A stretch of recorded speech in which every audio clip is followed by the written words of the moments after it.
Halo semuanya, saya Eko Kurniawan. Sekarang kita akan bahas tentang materi authorization di Redis.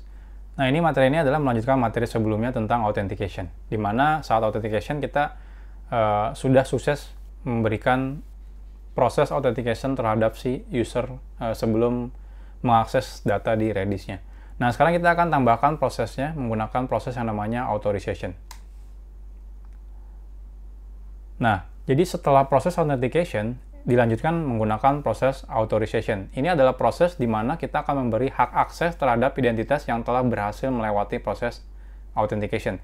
Jadi setelah sukses ngelakuin authentication, maka kita perlu ngasih tahu si usernya hak akses apa aja yang boleh dilakukan sama si usernya.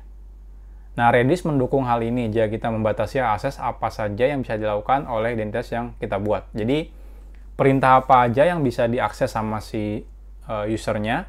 Bahkan yang paling menarik di Redis adalah kita bahkan bisa membatasi keys apa aja yang boleh diakses sama si usernya. Nah, untuk detailnya teman-teman bisa lihat di sini saya kasihkan dua link. Contohnya di sini ada ACL, di sini ada perintah ACL kategori. Nah, nanti kita akan lihat secara detail setelah ini. Ini konfigurasinya sama yang sebelumnya, cuma bedanya di sini setelah user, di sini teman-teman tambahkan. Di sini adalah akses perintahnya apa aja. Di sini adalah keys-nya. Keys yang boleh. Ini contohnya adalah, ini berarti dia plus. Plus itu artinya dia boleh. Plus at list berarti dia boleh ngelakuin perintah di kategori list. Jadi add itu berarti kategori ya, kategorinya list. Kalau plus add connection itu berarti perintah kategorinya connection. Terus ini tanda ini berarti dia menandakan ini adalah keys. Jadi keys-nya apa aja yang boleh. Contohnya di sini keys-nya adalah jobs.2 bintang. Jadi yang depannya jobs.2. Keys yang lain berarti nggak boleh. Nah, di sini on artinya dia aktif usernya, dan di sini adalah passwordnya. Nah, biar lebih enak, sebelumnya yang udah kita buat di sini, kalau saya get echo, ini kan error, dia tidak punya permisi untuk mengakses keys-nya. Kenapa? Karena config di sini echo dia cuma bisa ngelakuin semua perintah tanpa bisa mengakses satu data pun. Nah, untuk memberitahu kalau dia bisa mengakses data mana, itu pakai tanda ini. Di sini ada tanda, nah ini.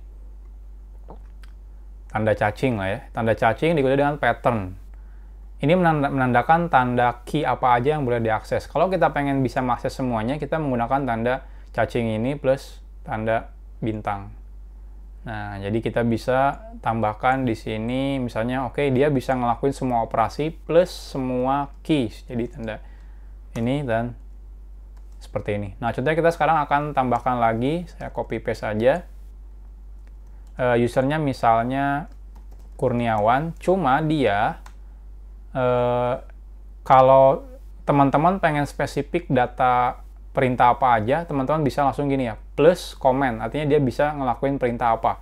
Minus comment, dia tidak boleh ngelakuin perintah apa. Tapi kalau malas itu ada yang namanya grup kategori. Jadi plus add di sini kategorinya. Nah, untuk pengen lihat detail kategori apa aja, teman-teman di sini bisa, contohnya kita bisa gunakan perintah ACL cut enter. Nah, ini ada kategori apa aja yang ada di Redis.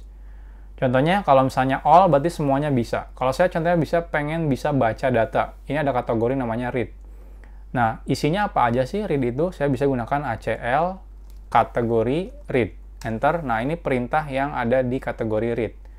Ini banyak banget sih. Tapi intinya sebenarnya dia cuma bisa baca data, tanpa bisa ngubah datanya. Contohnya get, dan sebagainya. Ini banyak banget. Nah, kalau misalnya contohnya di sini si Kurniawan ini cuma bisa ngelakuin read, saya berarti add read. Read. Lalu dia semua semua keys dia boleh read, dan di sini cuma boleh passwordnya rahasia. Saya tambah lagi usernya.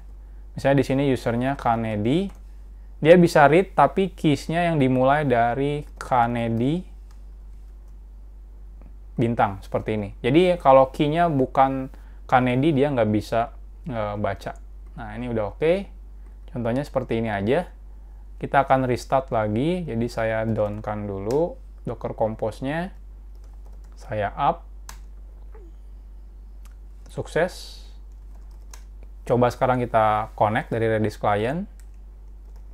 Redis client, enter. Redis CLI, minha, Redis. Ini saya out pakai echo rahasia. Saya sekarang get echo. Lihat, bisa ya. Karena saya sekarang udah bisa baca dari semua keys. Nah, ini kalau misalnya saya set echo, set Kurniawan, set Kanedi, set Kanedi 1, set Kanedi 2, ini bisa keys. Karena saya bisa ngelakuin semua perintah di sini ya, all kategori, berarti saya bisa ngelakuin apa aja menggunakan user echo ini. Nah, sekarang kita akan coba keluar. Saya clear, saya exit. Oke, Redis CLI, minha, Redis. Kita akan ganti user menggunakan usernya Kurniawan, passwordnya rahasia. Oke, kalau saya get echo, saya dapat, get Kurniawan dapat, get Kanedi dapat. Nah, gimana kalau saya ngelakuin perubahan set echo. Nah, lihat ini ditolak. Ya, kenapa? Karena saya cuma bisa ngelakuin kategori read. Jadi saya nggak bisa ngelakuin operasi perubahan data. Nah, saya clear. Sekarang kita pindah lagi ke user yang Kanedi ini. Saya coba out. Kanedi, rahasia. Oke. Sekarang saya get echo. Nah, ini ditolak. Saya tidak bisa mengakses key echo. Kenapa? Karena yang saya bisa akses cuma key Kanedi. Dan apapun itu di belakangnya. Jadi depannya harus Kanedi. Jadi get Kanedi. Nah, ini bisa get Kanedi 1 juga bisa. Kalau keys Kanedi, nah ini saya bisa semuanya. Kalau keys bintang, lihat ini ada ya datanya. Tapi kalau saya coba get Kurniawan, itu saya nggak bisa. Jadi ini menariknya Redis. Jadi nggak cuma perintahnya apa aja, bahkan kita bisa membatasi data keys yang apa aja yang bisa diakses oleh user tersebut. Nah, jadi seperti ini. Jadi itu cara menambahkan authorization di Redis. Jadi kalau misalnya kita udah menambahkan authentication, maka akan dilanjutkan menggunakan authorization. Nah, dengan seperti ini, harusnya nanti datanya di production kita aman. Karena untuk mengakses datanya, kita harus ngelakuin authentication, dan juga kita harus ngelakuin authorization. Jadi kalau misalnya ada orang yang cuma pengen ngelihat doang, ya teman-teman tinggal kasih hak aksesnya yang cuma read doang gitu ya. Kalau aplikasinya, ya teman-teman bisa ini doang. Aplikasinya misalnya bisa ngelakuin semua operasi. Atau kalau misalnya teman-teman aplikasinya cuma bisa ngelakuin operasi string, ya teman-teman bisa gunakan kategorinya cuma ini. Misalnya tinggal dicek aja ya, ACL kategori. Oh, ini nggak bisa ya. Saya ganti out echo rahasia ACL kategori. Nah, ini. Contohnya pakainya operasinya write sama read sama set misalnya. Jadi dia cuma bisa ngelakuin manipulasi string doang. Nah, untuk yang struktur data ini misalnya nggak bisa. Jadi teman-teman bisa batasin seperti itu. Jadi ini nggak cuma satu ya. Jadi kalau teman-teman pengen nambahkan plus lagi di sini misalnya plus add apa ya, set misalnya. Set itu bisa seperti ini. Jadi tinggal teman-teman tambahkan. Jadi berapa banyak. Kalau saya teman-teman dia bacanya dari kiri ke kanan. Jadi contohnya plus add all, jadi semua, tapi teman-teman dia nggak boleh ngeset misalnya. Jadi teman-teman tinggal gunakan minus add set. Jadi seperti ini. Jadi pertamanya dia dikasih semua akses, habis itu di minus akses yang kategori set. Jadi seperti ini ya. Kalau teman-teman pengen menambahkan multiple roles ke dalam si authorization untuk user tersebut.